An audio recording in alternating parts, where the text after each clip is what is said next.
Political tensions are mounting in Iraq. The election of a new prime minister is turning out to be a geopolitical affair rather than a political one. The central figure in this showdown is Nouri al-Maliki, who's a former prime minister who comes from the Shia community and shares cordial relations with the Islamic Republic of Iran. The alliance of the Shiite political blocs that holds a majority in Iraq's parliament have picked former Prime Minister Maliki as its nominee for the post of PM.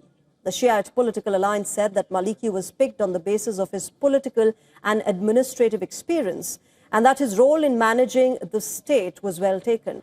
Normally, he would then be nominated by the president, who holds a largely ceremonial role in the country. The Iraqi parliament was set to elect a president on Tuesday, but the vote was abruptly delayed. The move has irked Washington. The White House fears that Maliki's return would bring Iraqi establishment closer to Iran, tipping balance of power in Tehran's favor. The U.S. president himself has jumped into the matter now and issued a sharp warning to the West Asian country.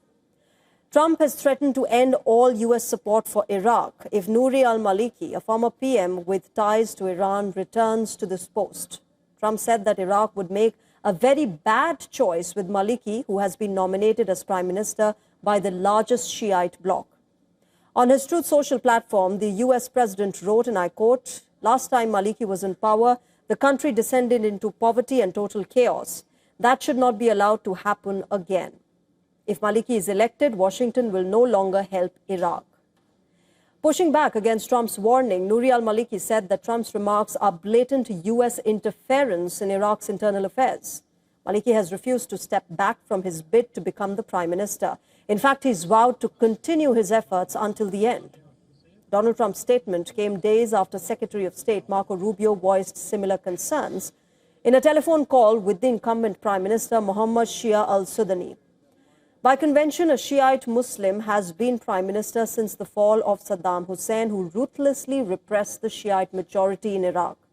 Maliki left power in 2014 following pressure from the United States that blamed his sectarian Shiite agenda for giving rise to the Islamic State group of ultra-violent Sunni extremists.